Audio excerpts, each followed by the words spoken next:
बिस्मिल्लाहिर्रहमानिर्रहीम। नाज़रीन, आप देख रहे हैं आम आदमी न्यूज़ चैनल और मैं हूँ राना साबिर अली। आज फिर बात होगी आम आदमी, किसान और शुगर इंडस्ट्री की। गन्ना काश्तकार गन्ने की फसल पे 12 से 14 महीने लगाता है। उसकी ज़मीन तैयार करने, फिर उस पर स्प्रे करने, घास फूस निकालना, जड़ी बूटी निकालनी, बहुत सख्त मेहनत के बाद वो गन्ने की फसल तैयार होती है। रात को पानी लगाना, और ये बहुत मुशक्क़त का काम है। जब गन्ना तैयार हो जाता है तो फिर इसको बेचने के लिए इंडस्ट्री से बात करनी पड़ती है। इंडस्ट्री वाले जानबूझ के जो है ना अपनी मिल लेट चलाते हैं। लेट चलाने से उनको फ़ायदा होता है, किसान का नुकसान हो जाता है। उनको क्या फ़ायदा होता है कि जो गन्ना है वो पक के अच्छी तरह तैयार हो जाता है और उसमें चीनी ज़्यादा निकलती है। दूसरे नंबर पे वो जो है उनकी जो लेट करने से क्या होता है कि किसान जो है ज़्यादा से ज़्यादा जो गन्ना लेके मेले में पहुंच जाता है। रश लग जाता है, लाइनें लग जाती हैं, 5-5, 6-6 दिन गन्ना जो लाइनों में लगे रहते हैं लोग। और काश्तकार को जल्दी ये होती है कि उसने उसी में बाज़ औक़ात 2-3 साल के बाद उसने वहाँ पे दूसरी फसल काश्त करनी होती है और उसको जल्दी होती। उसकी जल्दी से ये फ़ायदा उठाते हैं इंडस्ट्री वाले कि वो लेट मिल चलाते हैं और लाइनें लग जाती हैं। 5-5, 6-6 दिन ट्रालियाँ ना लाइन में लगी रहती हैं और लोग जो परेशान होते हैं, जो ज़िल्लत उठानी पड़ती है वो अलहदा। और गन्ना सूख जाता है। सूख से वज़न कम होता है लेकिन उनकी चीनी उतनी निकलती। और जब आगे गेट पे पहुंचता है वहाँ से वापस नहीं आ सकता, कोई रास्ता ही नहीं। वहाँ पे कटौतियाँ लगाते हैं। कटौतियाँ, फिर जो तोल में फ़र्क है, किसान को नहीं पता वो कैसे तोल रहे हैं।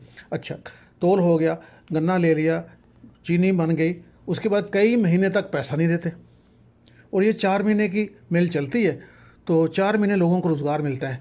तकरीबन 78 शुगर मिल्स हैं और उनमें 4 महीने में तकरीबन 1 लाख लोगों को रोज़गार मिलता है। जो किसान है उसका पैसा इन टाइम नहीं मिलता और किसान को ज़रूरत होती है अगली फसल के लिए।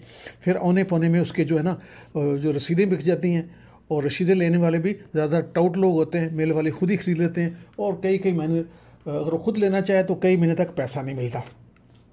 और ये इतनी लंबी फसल है 12 से 14 महीने की, इस पर बहुत ज़्यादा पानी इस्तेमाल होता है। और उसके बदले में जो हमारी है कपास है उसको कम कर दिया गया है, क्योंकि शुगर मिल वाले पहले ही ऐलान कर देते हैं कि गन्ने की कीमत का, इसलिए लोग गन्ने की कीमत की तरफ चले जाते हैं और जबकि कपास की कीमत का ऐलान नहीं करते। और कपास कम होने की वजह से इंपोर्ट करनी पड़ती है और बहुत महंगी इंपोर्ट करनी पड़ती है बैरून मुल्क से। और जबकि कपास की काश्त में ये है कि पानी का इस्तेमाल भी बहुत कम है और ये 3-4 महीने में फसल तैयार होकर मार्केट में चली जाती है और इसको नकद पैसा मिलता है किसान को। इस पर खर्चा कम, पानी का खर्चा कम और 3-4 माह में, और ये नकद सेल होती है और किसान को उसको में पैसा मिलता है। और फिर क्या होता है, इससे है टेक्सटाइल इंडस्ट्री चलती है। और जब ये फसल तैयार होती है तो औरतें, बच्चे, ये लोग, उनको मजदूरी मिलती है जब ये वहाँ से चुनाई करते हैं। उसके बाद फिर ये जब मिल में जाती है तो वहाँ पे टेक्सटाइल इंडस्ट्री चलती है। उससे तकरीबन 2-2.5 करोड़ लोगों को रोज़गार मिलता है, क्योंकि उससे कपड़ा बनता है, उसके साथ तौलिए बनते हैं और चीज़ें बनती हैं। फिर इंपोर्ट नहीं करनी पड़ती, जो अरबों डॉलर में इंपोर्ट करके उसके कपड़ा बनाते हैं वो महंगा पड़ता है मार्केट में। जो हमारी अपनी कपास की फसल है उसको ख़त्म कर दिया गया। लेकिन जो शुगर माफिया है वो चाहते हैं कि उनकी मिलें लगती जाए, और उनके पास मिलें नहीं थी, मिलें दिन ब दिन लगती चली गई। यहाँ पे शुगर मिल का अगर लाइसेंस लेना हो, सारा पाकिस्तान कोशिश करे, उन लाइसेंस नहीं मिलता, ख़ास लोगों को मिलता है। अभी क्या है, जरदारी के पास 19 मिलें हैं, मिर्ज़ा के पास 4 मिलें हैं, नवाज शरीफ के पास 9 मिलें हैं। इसी तरह सियासतदानों की मिलें हैं या इनके रिश्तेदारों की मिलें हैं, टोटल 78 मिल्स हैं।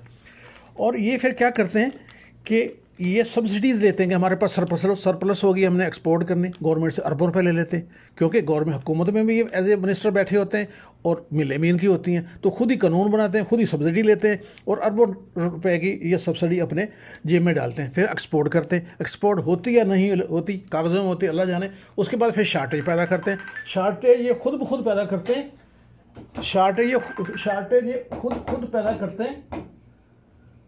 और पैदा करने से क्या होती है, महंगाई होती है। महंगाई के बाद फिर पैसा इन्हीं की जेबों में आखिर जाता है और इनको फिर फ़ायदा होता है।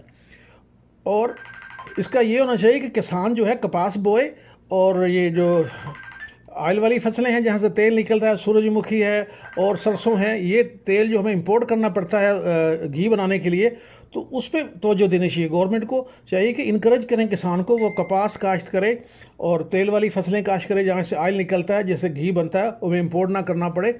और जो इनकी अजारादारी ख़त्म होनी चाहिए। इनकी अजारादारी से क्या होता है, सब्सिडीज़ ये ले जाते हैं, उसके बाद खुद ब खुद ये शार्टेज पैदा करते हैं, स्टॉक कर लेते हैं, और दोबारा फिर जो है ना गरीब किसान और गरीब जो कंज्यूमर है, मजदूर, उसका ये कचूमर निकाल देते हैं। ये अरबपति होते जा रहे हैं, इनके बच्चे अरबपति हो जा रहे हैं, जो गरीब आदमी है तब पिसता जा रहा है। और बहुत ज़्यादा हालत किसान की, आम आदमी की बुरा हाल हो गया, क्योंकि महंगाई का असर तो कंज्यूमर पे पड़ता है।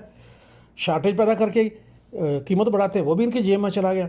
जो एक्सपोर्ट के बहाने ये सब्सिडी ले लेते हैं। हालांकि इससे बेहतर है कि हम अगर इंपोर्ट कर लें तो हमें चीनी सस्ती पड़ेगी, हम कंज्यूमर को चीनी सस्ती दे सकते हैं। लेकिन इस माफिया का कंट्रोल है, हुकूमत में भी, अपोजिशन भी, हर जगह ये इकट्ठे हो जाते हैं अपने काम के लिए। लिहाजा इन लोगों को कोई ख्याल नहीं है कि गरीब आदमी पिस रहा है, लोग खुदकशी कर रहे हैं, ये लोगों के पेट से नवाला छीन रहे हैं, बच्चों से नवाला छीन रहे हैं, और लोगों का खून चूस के अपने बच्चों को अरबपति कर रहे हैं। मैं तो यही दुआ करूंगा कि अल्लाह इनको हिदायत दे, या अल्लाह ताला इनको यहीं पे इबरत का निशान बना दे। ये अपनी कब्रों में आग भर रहे हैं, लेकिन मौत भूल गए हैं। लेकिन मजदूर का, आम आदमी का, किसान का इन्होंने कचूमर निकाल दिया है।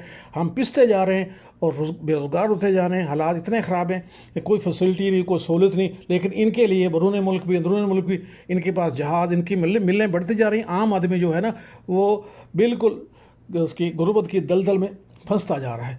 अस्सलामु अलैकुम वरहमतुल्लाहि वबरकातुहू।